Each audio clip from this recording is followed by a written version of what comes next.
আসসালামু আলাইকুম রহমতুল্লাহ। Creative English plus YouTube চ্যানেলের পক্ষ থেকে সবাইকে স্বাগত জানাচ্ছি।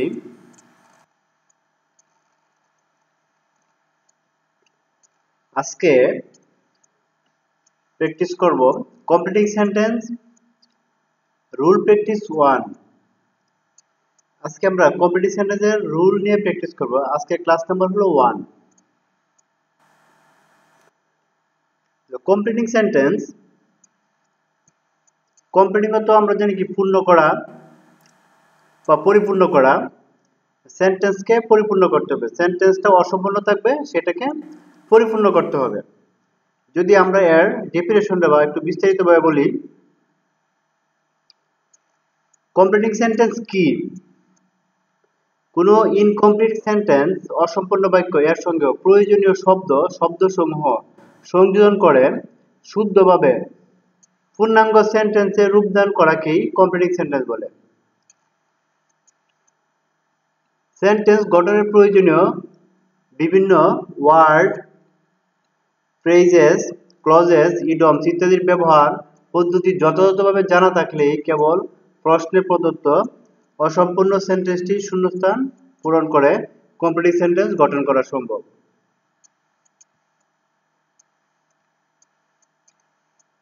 প্রদত্ত সেন্টেন্সের মিনিং, অর্থ, ইউজ, ব্যবহার ও স্ট্রাকচার, গঠন কাঠামো জানা থাকলে বাক্যটি কমপ্লিট করা শিক্ষার্থীদের মোটেও কঠিন হবে না। তাই নিচে বিভিন্ন ধরনের ফ্রেজেস, ক্লজেস, ইডমস এর ব্যবহার, স্ট্রাকচার উল্লেখপূর্বক সেন্টেন্স গঠন করে দেখানো হলো, যেগুলো অনুসরণ করে সেন্টেন্সগুলো কমপ্লিট করা যায়।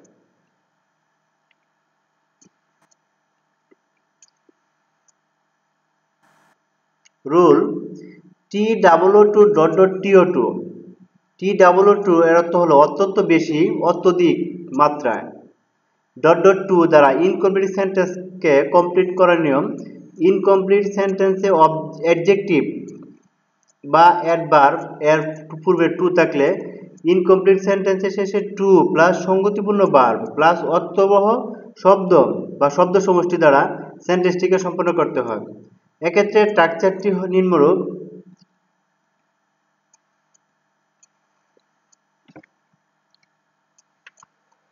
Subject plus verb plus two plus adjective বা অ্যাডভার্ব প্লাস টু প্লাস একটি সঙ্গতিপূর্ণ ভার্ব প্লাস অতিরিক্ত। The man is too word. এখানে TOO2 আছে। The man is too word. এখন আমাদের দিতে হবে, যেহেতু TOO2 আছে, পরবর্তী আমাদের টু দিতে হবে। The man is too word to work. লোকটি এত দুর্বল যে কাজ করতে পারে না। The man is too word to work. TOO2 এর পর .2 আসবে। The man is too weak. The man is too weak, TOO2 তার কারণে পরবর্তীতে টু আসছে, to work. He is dishonest, he is too dishonest. এখানে TOO2 তার কারণে আমাদের টু আনতে হবে, TO2। He is too dishonest to speak the truth. আমাদের রুলস অনুযায়ী টু আনতে হবে। তারপরে আমরা সেন্টেন্সটা অর্থটা যাতে সামঞ্জস্যপূর্ণ হয় সেরকম আমরা একটা ফ্রেজ নিয়ে আসবো বা শব্দগুচ্ছ বসাবো। You are too short. TOO2 তার কারণে আমাদের টু আনতে হবে, এখানে TO2। You are too short to touch the roof.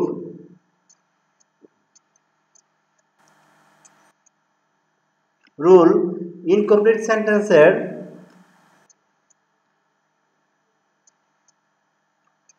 Incomplete sentence এর TOO2 প্লাস অ্যাডজেক্টিভ বা অ্যাডভার্বের পরে for plus personal object. Personal object যেমন me, us, you, them, him, her ও কোনো নাম থাকলে তারপর টু প্লাস একটি সঙ্গতিপূর্ণ ভার্ব ও অর্থবহ শব্দ বা শব্দ সমষ্টি দ্বারা সেন্টেন্সটিকে সম্পন্ন করতে হয়। সেন্টেন্সটিকে সম্পন্ন করতে হয়। Structure: subject plus verb plus two plus adjective বা অ্যাডভার্ব প্লাস ফর বা plus personal object plus two plus সঙ্গতিপূর্ণ verb plus extension. The load is too heavy for me. এখানে TOO2 আছে। এখন TOO2 থাকার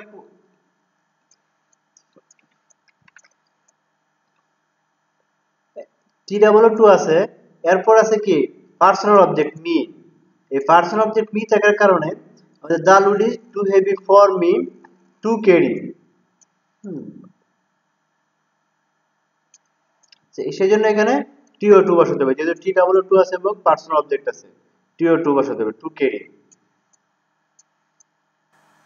The problem was too hard for them, এখানে two আছে, তারপরে them আছে,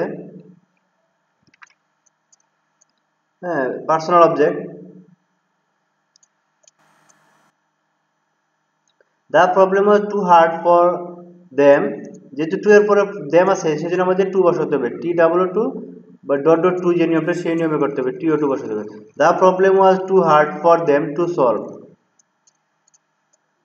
It is too interesting a matter for us, এখানে পার্সোনাল অবজেক্ট আস আছে, সেজন্য আমাদের it is too interesting a matter for us to overlook. এখানে টু এর পর আমাদের অর্থপূর্ণ ওয়ার্ড বসাতে হবে, বা সেন্টেন্সটাকে কমপ্লিট করার জন্য সেন্টেন্সটা যদি অর্থপূর্ণ হয় সেইভাবে আমাদের অতিরিক্ত ওয়ার্ডগুলো আনতে হবে।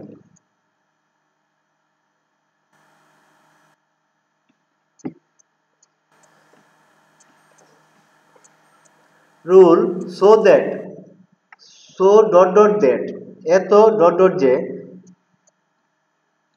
এক্ষেত্রে ইনকমপ্লিট সেন্টেন্সটিতে সো এর পরে অ্যাডজেক্টিভ বা অ্যাডভার্ব থাকলে তারপরে that plus subject plus can not বা কুড নট প্লাস একটি সঙ্গতিপূর্ণ ভার্ব প্লাস এক্সটেনশন দ্বারা সেন্টেন্সটি সম্পন্ন করতে হয়। যেমন the man is so tired, এখানে সো আছে, যেহেতু সো আছে আমাদের সো এর জন্য পরে দিব that. The man was so tired, দ্যাটের পরে আবার সাবজেক্ট আসবে, দ্যাট, এখন আসবে সাবজেক্ট হলো হি, দ্য ম্যান সাবজেক্টের অবজেক্টিভ প্রব আসবে হি, দ্য ম্যান হি। এখন আমাদের ক্যান অথবা কুড আনতে হবে।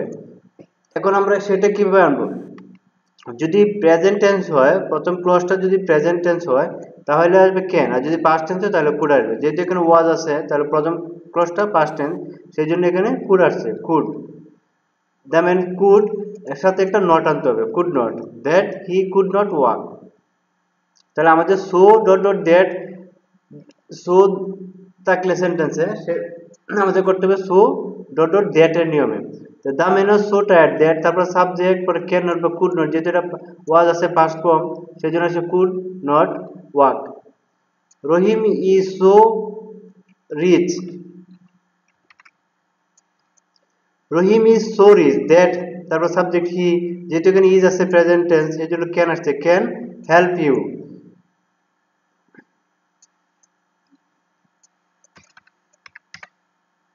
এখানে নট হবে, can not. Rahim is so rich that he can not help you.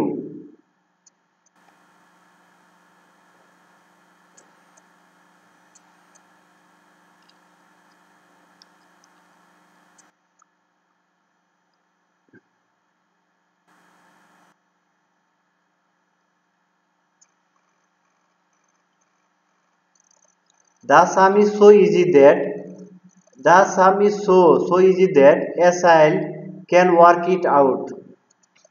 এখানে আমরা নট সেন্টেন্সটার অর্থ ঠিক রাখার জন্য নট যদি না দেই তাহলে এটা ভুল হবে না, সেই জন্য the sum is so easy that a child can work it out। এখানে আমরা অর্থ অনুযায়ী আমরা নটটা না দিলেও সমস্যা হবে না। এখানে আমাদের যদি আমরা এখানে নট না দেই তাহলে প্রবলেম হবে না, যে রহিম ইজ সো, রহিম এত ধনী যে হি ক্যান হেল্প, সে তোমাকে সাহায্য করতে পারে। যদি এখানে আমরা নট দিই তাহলে সেন্টেন্সটা অর্থপূর্ণ হয় না, সেই জন্য আমরা নটটা ব্যবহার এখানে করব না।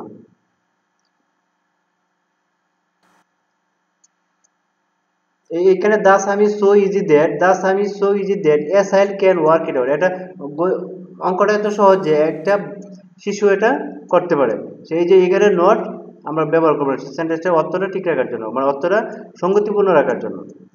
The patient is so weak that, এখানে সো আসছে, তারপরে সো উইক দ্যাট, তারপরে সাবজেক্ট হি, ক্যান নট, যেহেতু ইজ আছে present form, can not walk, the patient, রুগীটি এত দুর্বল যে সে হাঁটতে পারে না, এই জন্য এখানে আমাদের ক্যান নট ব্যবহার করছি অর্থটা সঙ্গতিপূর্ণ করার জন্য। Jerry is so poor that, he can not buy dress, যদি যেটি এত জোর বলছে সে পোশাক কিনতে পারে না, এই জন্য এখানে অর্থটা সঙ্গতিপূর্ণ করার জন্য ক্যান নট হয়েছে। আর এখানে আমরা যদি অর্থটা সঙ্গতিপূর্ণের জন্য নট ব্যবহার না করি তাহলেও ভুল হবে না। রুল সো দ্যাট, যেন বা যাতে, সো দ্যাট একসাথে। ইনকমপ্লিট সেন্টেন্সের শেষে সো দ্যাট থাকলে তারপর প্রথম সাবজেক্ট প্লাস মে বা ক্যান বসে বা মাইট কুড বসে অর্থপূর্ণ ভার্ব প্লাস এক্সটেনশন দ্বারা সেন্টেন্স সম্পন্ন করতে হয়। নোট, প্রথম ক্লজটি প্রেজেন্ট টেন্সের হলে মে ক্যান বসে আর পাস্ট টেন্স হলে মাইট বা কুড বসে।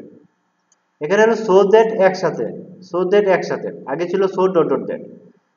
ম্যান ইটস সো দ্যাট, মানুষ খায় সো দ্যাট যাহাতে, যাতে বা সাবজেক্ট হি, যেহেতু এখানে ইটস আছে present tense, can, he can live, যাতে সে বাঁচতে পারে। Man it's so that he can live. The boy reads more so that, বালকটি বেশি পড়াশোনা করে, অধিক পড়াশোনা করে যাহাতে হি সাবজেক্ট হি ক্যান, যেহেতু এটা রিডস প্রেজেন্ট টেন্স আছে, can, he can make a good result, যাতে সে একটি ভালো ফলাফল করতে পারে। We eat food so that, আমরা খাবার খাই so that we can get strength, আমরা আমাদের শক্তি পাওয়ার জন্য। We eat food so that we can get strength. Note, so দ্যাটের পরিবর্তে দ্যাট থাকতে পারে এবং সেক্ষেত্রেও একই নিয়ম প্রযোজ্য হবে। সো দ্যাটের পরিবর্তে শুধু দ্যাট থাকতে পারবে, সেক্ষেত্রেও একই নিয়ম প্রযোজ্য হবে। তবে দ্বিতীয় ক্লজটিতে নেগেটিভ অর্থ প্রকাশ করতে হলে নিচের নিয়ম ব্যবহার করতে হয়। নিয়ম, প্রথম clause plus so that plus প্রথম সাবজেক্ট বা অন্য যে কোনো সাবজেক্ট প্লাস ক্যান নট বা may not, could not, might not plus verb plus extension. যেমন I close the door of my room so that, আমি আমার রুমের দরজা বন্ধ করেছি যাহাতে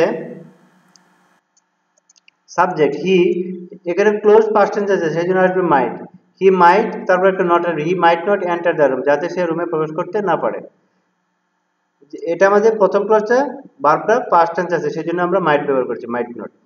the Khalifa went out in this guys so that, মানে খলিফা ছদ্মবেশে গিয়েছিলেন যাহাতে, সো দ্যাট যাহাতে সাবজেক্ট এনিওয়ান, যে কেউ, যেহেতু ওয়েন্ট বা পাস্ট ফর্ম আছে এই জন্য আমরা মাইট নট ব্যবহার করেছি,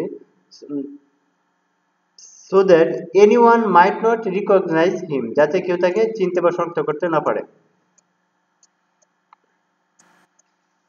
in order that, যেন বা যাতে, so that এর মতো in order that এর অর্থ যাতে বা যেন, সুতরাং এক্ষেত্রে নিয়মটি so that এর মতোই। ডেলা went to a hair shop in order that, ডেলা একটি চুলের দোকানে গিয়েছিল যাতে, she সাবজেক্ট হবে, যেহেতু ডেলা স্ত্রীলিঙ্গ এই জন্য she, তারপর ওয়েন্ট পাস্ট টেন্স সেজন্য could, she could sell her hair, যাতে সে তার চুল বিক্রি করতে পারে, he could sell her hair.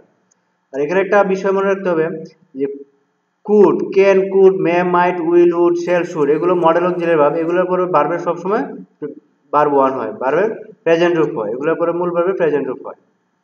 Roman came to me yesterday in order that, Roman গতকাল আমাকে কাছে এসেছিল যাতে, ইন অর্ডার দ্যাট যেন বা যাতে সাবজেক্ট হি, যেহেতু ইয়েস্টারডে আছে এখানে কেম আছে ভার্বের টু আছে সেই জন্য আমাদের কুড দিতে হবে।